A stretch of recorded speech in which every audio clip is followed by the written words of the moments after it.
What's going on, guys? MadLab here. This is the main event breakdown brought to you by Fantasy Lab. So this is a very interesting card. When you look at this card from a first look, or what I did, you don't see that great of a card. You go right to the top, right? You see Rozenstruick, you see Sakai. Like, what are they doing over there? What are they dealing with? What are they competing with that they're throwing this card together, and it's just not that hardcore with name value? Well, you got the NBA playoffs. You have Logan Paul, coming up this weekend with Mayweather. So they are competing with some things. So they do things kind of strategically. They know whether or not to throw on the big cards. They got to throw on a card. They're under contract with ESPN, so they have to hit a certain number. That's just the contract that they have. So they are putting on a card, but it's not the greatest card. However, when you dive in and you look at the card, you look at the dynamics of the card, what do you see? You see a bunch of guys and girls that need wins. Their backs are against the wall. And then you see the up-and-coming guys that are trying to make a name for themselves, whether they were big prospects like Mason Jones that was coming in and lost his first fight. Now he's got to get this one back against a gritty veteran, like Alan Patrick. So you got some good fights. And when you have the bonuses that are bumped up now,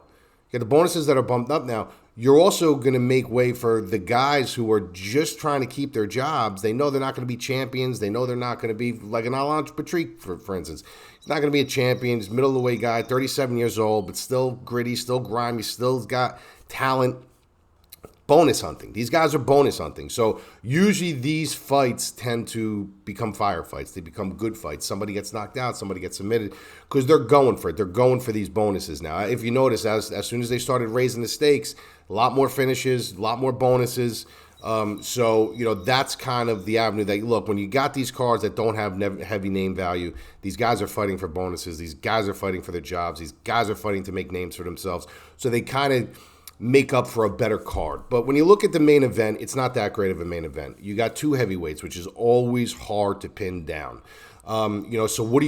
You got to take a fine-tooth comb. You got to go through both of their, paths to win. You got to find the nuances that they have the bigger paths, and you kind of lean that way. However, you got to nix all that out for one, brief moment and say, okay, well, let's come to the realization now that this is a heavyweight fight. And if this is a heavyweight fight, anything can happen with one punch. So sometimes all the skill in the world can be completely nixed by that one punch. So, if you look at the Vegas lines, it's very close. It's almost a pick 'em. It's, like minus 110. So, at that point, you're in the same thing with DraftKings. When you look at DraftKings, 82 and 8. And from a betting perspective, no, it's not a comfortable thing to bet. But when you have a line like this in DraftKings, when it's this closely tight, the birds are agreeing with me behind me, that's this tight.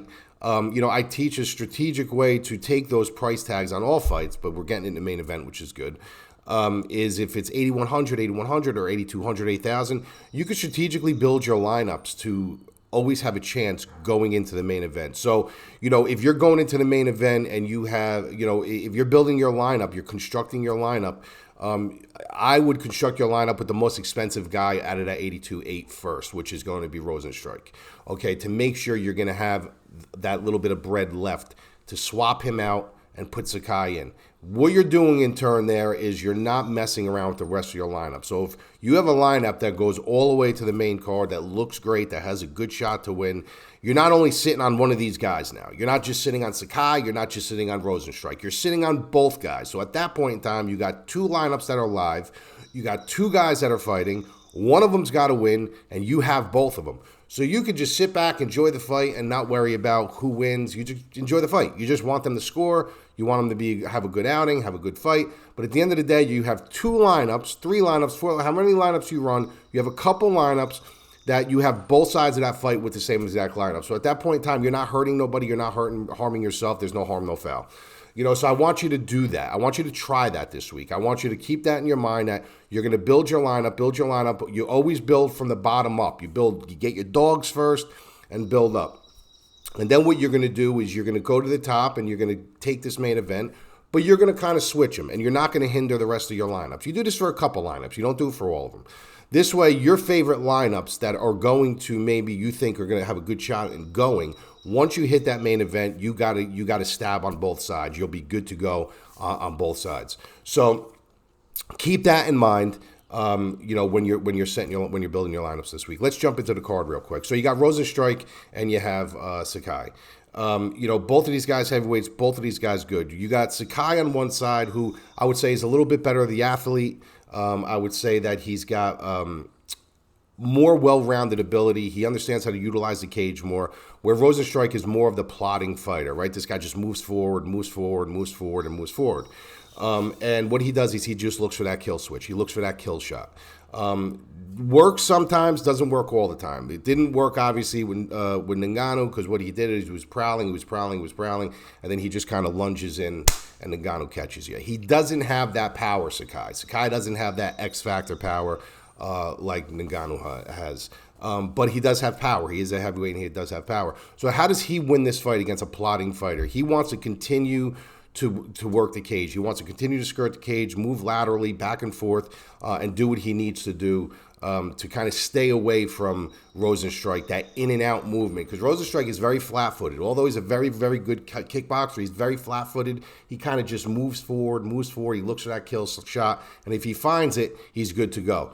But if you could move laterally and you could keep the movement, and you kind of make him chase you, that's when he can get caught. When he gets caught like he did with Francis. Francis kind of backed up and kind of with an invisible rope lulled him into and walked him onto something and caught him. Now, I'm not expecting Sakai to be able to just pull him in and walk him in onto something. If he catches him, he's going to go to sleep.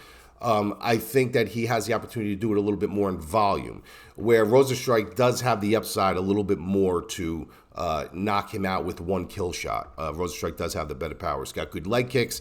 He's going to understand maybe now if he is moving laterally, Rozenstruick's going to be able to throw some leg kicks to move him this way, move him more into the center. If he starts moving to the left, throw another leg kick, move him this way. Keep him kind of in front of him.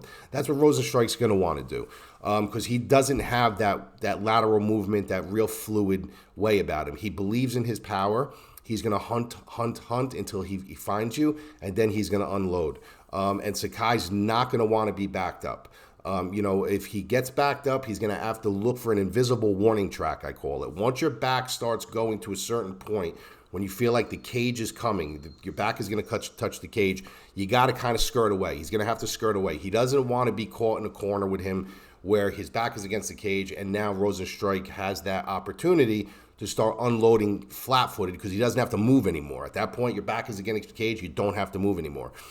So as soon as he tastes that warning track and sees that warning track, whether it's the logos on the floor, whatever markings he gives himself to understand he's hitting that warning track, that's when he's got to skirt left or skirt right and keep the fight moving.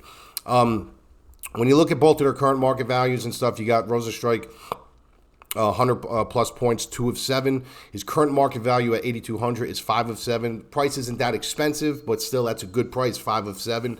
It's good percentage of him hitting. Sakai, 1 of 6.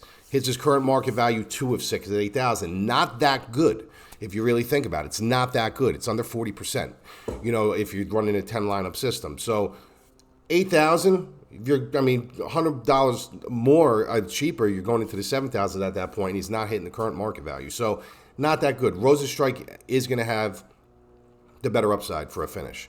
Although this is a 5-round fight, so they got 25 minutes to work. So whoever gets the best of these exchanges, eventually the other guy should go. I don't think this is going to be a super exciting fight. I don't think this is going to be a labored fight.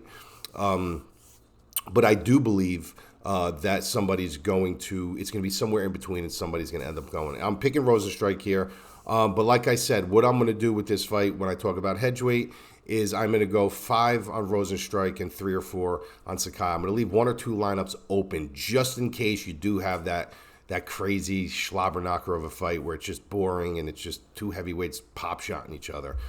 They can't gauge each other. They can't catch each other. They're just kind of feeling each other out. They're afraid of each other's power, and that's the way it works. So, but you want to flip these. You want to do what I said in the beginning of the fight, at the beginning of this video, and you want to kind of flip them. Make sure you have some lineups that both of these guys are sitting in identical lineups. So if that lineup does go, you do have an opportunity to hit on both sides.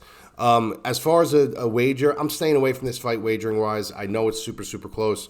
I am picking Rozenstruick to win the fight. I just don't trust it. I don't trust Rozenstruick. I don't trust Sakai. I don't trust either of these guys as clear-cut favorites or clear-cut dogs in this fight. I think they both have paths. It's a heavyweight fight. They're middle-of-the-tier heavyweights.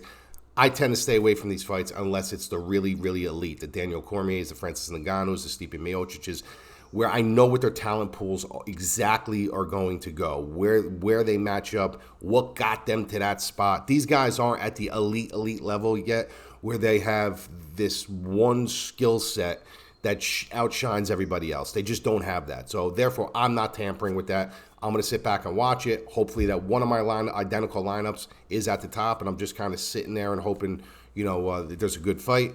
But from a betting perspective, I would stay away from this fight. Even inside the distance, it's a little bit juiced the line. So just enjoy this main event, but do that with the DraftKings like I told you. I think it'll work out great for you. Talk to you soon.